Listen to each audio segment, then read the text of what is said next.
Live from WSLS, this is 10 News at 7, working for you. Now at 7, today, Governor Glenn Youngkin saw the devastation in Buchanan County firsthand. A lot of work to do to clean up. A lot of work to do to clean up. The steps he's taking to help the community rebuild. A welcome sign of relief, an update on gas prices here in our area and how much they've dropped in the last month. Senator Tim Kaine visited Southside today, the takeaways he's carrying back to Washington, D.C.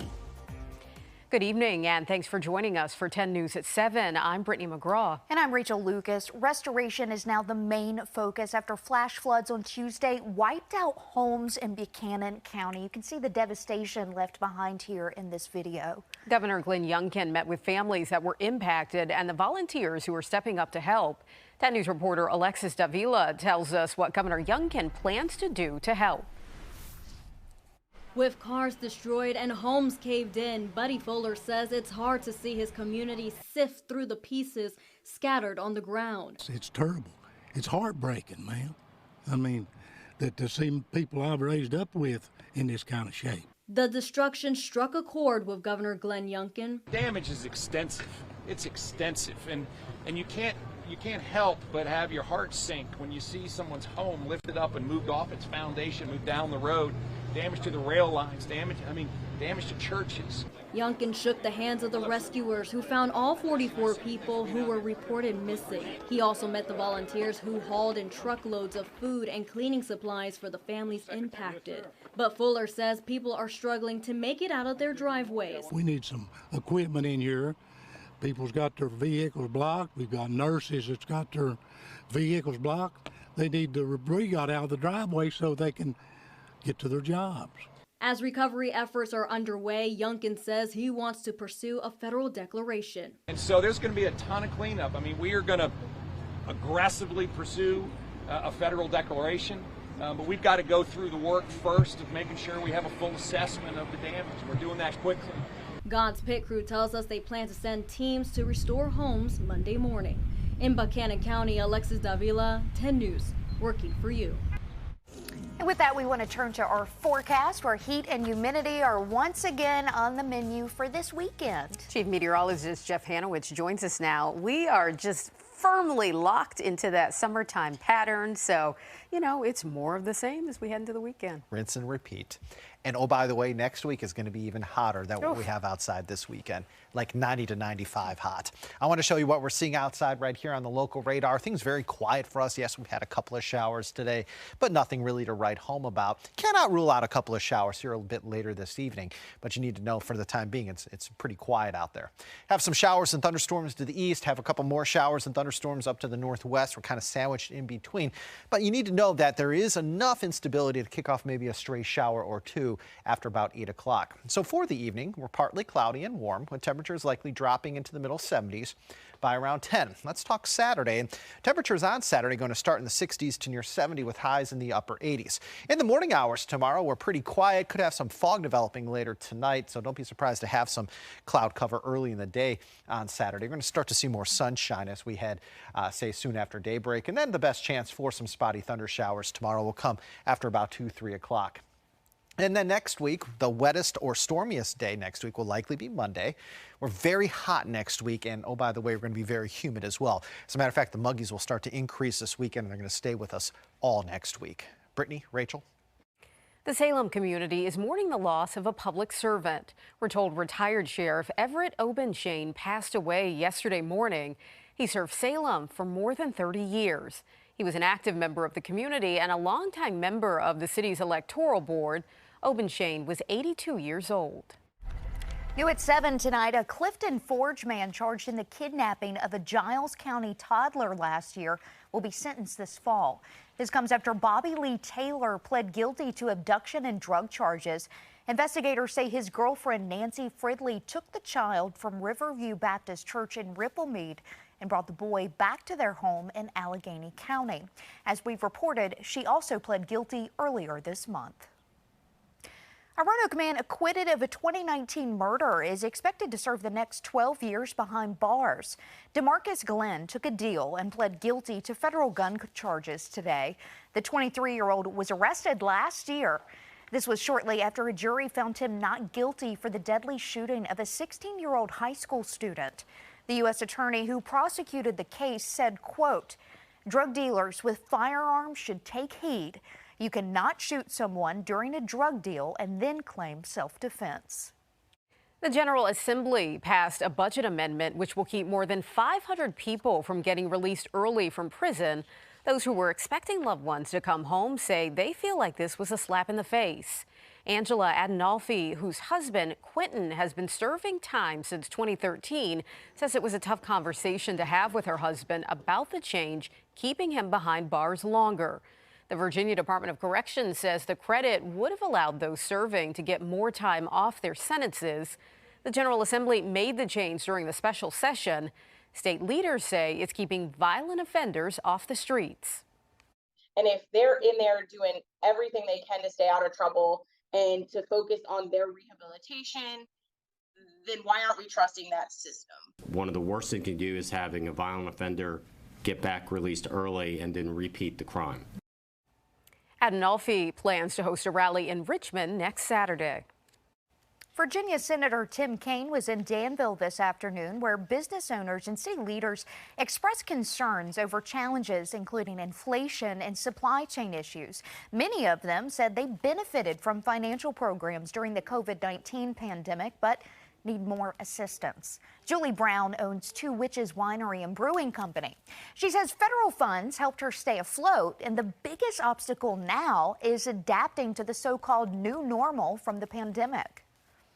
As people are traveling again and kind of reestablishing some of those traditions, we want to make sure that we're reestablishing Two Witches as their weekend tradition. Several employers voiced the need for more Small Business Administration loans and access to capital.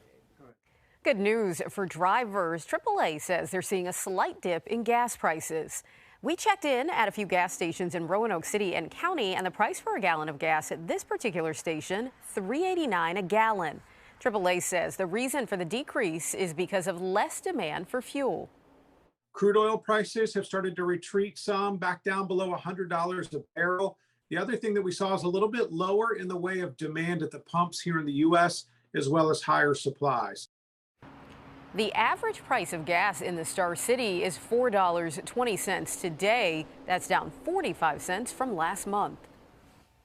People across the country are feeling the pinch as inflation rises at its fastest rate in more than 4 decades. Higher costs for chicken and beef and a gallon of milk is up nearly 60 cents. And prices are still going up for clothing, housing, and utilities. But it could be a good opportunity to reevaluate what's important when it comes to purchases. I look at recessions and inflation, things like this, as an opportunity to go take a look at what's not working in my business, where I'm spending too much in my household. So you deal with this and you make some adjustments, and then eventually the recession will end, inflation will come down, and you come out stronger on the opposite side. Markowski says he thinks that we've hit peak inflation and will hopefully start to see prices come down. Lots of fans are at tonight's Salem Red Sox game, but it's not just for the baseball. We'll explain why an 8-year-old is helping to pack the park. A role model on and off the basketball court. More on the high-flying Hokie basketball star who visited the West End Center today.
It's a special night tonight at the Salem Red Sox game as fans get an opportunity to support a little girl fighting cancer. They're hoping to pack the park as 8-year-old Michaela Russell gets to throw out the first pitch. She was practicing with her dad in the backyard earlier today, as you can see in that video.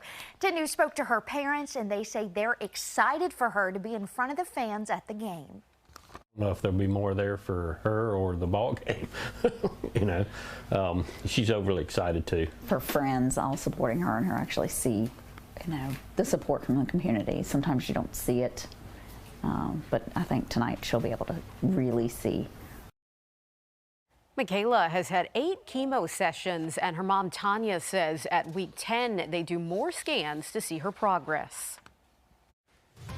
We're all rooting for you, Michaela, and the weather tonight for the big ball game in Salem looks to be beautiful. You're looking at a live picture from our Poor Mountain Sky Cam, where we are seeing a whole lot of sunshine, not even much wind on top of Poor Mountain. A fairly calm day with the winds. We will let you know, though, when we could get in on some gusty thunder showers again coming up.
A high-flying Hokie on the hardwood also hopes to be a great role model to children. 10 News photojournalist Greg Moore was there as Virginia Tech basketball player Justin Mutz visited the West End Center in Roanoke today. I need you to be first team all park right now. I feel as though this is important. You gritty? Can you gritty? The youth are the future. They are the future. Oh, nice move. Just having the opportunity to come and spend time with the youth out here. I feel as though for me, when I was at, a similar age to the kids here, I had a mentor or, an older person around that was able to just guide me and give me different, little nuggets of information. Let's go! As we continue to grow and we see society continue to evolve, I feel as though we want to see a brighter future, a better day. It really has to start with the kids of today. Good shot! I see a really bright future. I feel as though this could be an extreme resource for the youth in this area. Are we still playing? Yeah. Kind of made me feel special because they can have like a million other things to do, but they're deciding to come and play and talk with us. If you don't have something proactive that you're going to be doing, spending your time doing, you're going to be doing something negative. I like the one-on-one experience because a lot of people don't really get those type of experiences, especially with people who are upcoming stars or upcoming celebrities. All in all, from today, I just hope that the kids are excited for me to come back. You know, I just want them to want me to, you know, be around again just so we can just talk.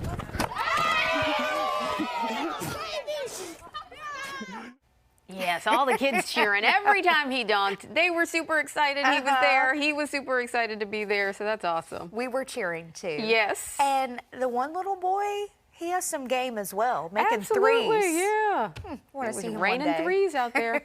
Mutt's declared for the NBA draft in April, but recently announced plans to return to Blacksburg. The Hokies forward says he hopes that he can do more activities like this in the future. Your local weather authority, always watching and tracking for you from the JES Weather Center. Couple of showers or thunderstorms earlier today. It's very quiet on the radar right now. Doesn't mean that we're going to stay completely quiet here over the next 5 to 6 hours. I cannot rule out a stray shower or two as we head, say, beyond 9 or 10 o'clock, but most of us are going to be dry here as we head into tonight. And future trackers picking up on that chance for maybe a stray shower or two after about 9, 10 o'clock at midnight. There could still be a stray shower in areas along and south of Highway 460. Otherwise, on Saturday, it looks like we'll start out the day dry. Probably going to start out the day with some clouds around and also potentially a little bit of fog too. And then as we head into Saturday afternoon after 1, 2 o'clock, that's when we're going to start to see these pop-up thunder showers developing. Initially, the best chance will be in the mountains, but as we go through time, a couple of those thunder showers may make it a little farther towards the east into Lynchburg and south side zones as well. By tomorrow night, we're looking at any rain ending. Sunday will be a day where we see a nice mix of sun and clouds early, and then you guessed it, you can set your watch by it. So we head after 1, 2 o'clock tomorrow on Sunday afternoon, we're going to see that redevelopment of some hit or miss thunder showers. So overall, probably the mountains have a slightly better chance for rain this weekend than the Piedmont, but about a 30 to 35% chance for most folks across the region after lunchtime. Looking towards the weekend for your grilling planner, looks like you may have a couple of thunder showers to dodge, say Saturday and Sunday around dinner time. Probably more showers and thunderstorms to dodge as we head towards Monday. I think Monday will probably be the wettest day we have here over the next 7 days or so. All right, how does it feel outside? Tolerable. I wouldn't say it feels, tropical by any means, but I also wouldn't say it feels incredibly comfortable outside. Kind of somewhere in the middle. However, you want tropical and or humid air to come back, wait till tomorrow, okay? That's when the muggies come back. With the southerly flow, we're going to take some of that humidity in the Carolinas, Georgia, and Florida and bring it right up into our neck of the woods. So the muggies are back in full force this weekend, and once the humidity rises, it's going to stay high into next week. 87 right now in Danville, that's the hot spot. 84 Lynchburg, 83 Roanoke, lower 80s right now in Lexington, 80 Wytheville, Blacksburg, and Covington. Number of 90-degree days so far here in 2022. We've had 24 of them in Roanoke. In close second place, we have a tie between Danville and Lynchburg, both at 23 90-degree days so far. Blacksburg, you've had 4 90-degree days. You're probably saying, well, Blacksburg hasn't seen that many 90-degree days. Through this day, Blacksburg only usually averages 2, so you've doubled the average amount through this day. All right, so for tonight, we are looking partly cloudy, warm, again, a little bit of fog developing later tonight. Overnight lows between about 61 and 68, 3-day zone by zone forecast. Showing hit or miss thunder showers Saturday, Sunday in the NRV. Scattered showers and thunderstorms will be around, I think, for Monday. Monday looks to be the wettest day, not only in the NRV, but also into the Highlands. And across Southside locations, upper 80s, maybe even a couple of lower 90s here for the next 3 days. For Lynchburg, your hottest days come next week. Highs on Tuesday through Friday, anywhere between 92 and 96 degrees. Oh, by the way, it's going to make me feel hotter because of the high humidity, too. Across the Roanoke Valley, you'll notice that hit or miss thunder showers will develop after 1, 2 o'clock Saturday and Sunday afternoons. Monday, a better chance for rain. Chance for rain goes down, though, after Monday. Tuesday, Wednesday, chance for rain only 20%. Guys, back to you. Right. Oh, by the way, it's just going to be super, super hot out there. There are a couple of concerts happening this weekend to let you know about. The Foo Fighters tribute concert kicks off at 6 p.m. The nationally successful Foo Fighters tribute act called the Foos Fighters is tonight at Dr. Pepper Park, and the legendary metal band Quiet Riot performs tomorrow. The former Dan River Inc. finishing plant at Schoolfield that was part of the Danville skyline for decades is now a thing of the past. The demolition now makes way for Caesar Virginia's $500 million casino at the site.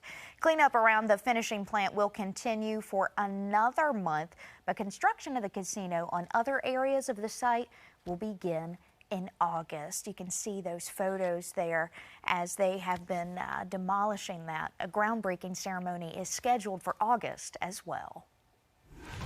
A 1 in 300 million chance to receive a life-changing amount of money. We'll let you know how much is up for grabs in tonight's Mega Millions jackpot drawing.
Somebody, somewhere, could be entering a new tax bracket within the next few hours. Hopefully it's us. Oh, that'd be great. Hopefully it's us. The Mega Millions jackpot is worth roughly $480 million. That breaks down to about $276 million in cash.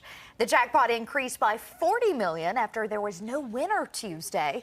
So far, there's only been 3 jackpots won this year, including a $426 million prize sold January. Here's what's coming up in prime time. American Ninja Warrior, followed by Dateline NBC. All right, that's all the time we have together. Thanks for joining us. We'll see you back here tonight at 11.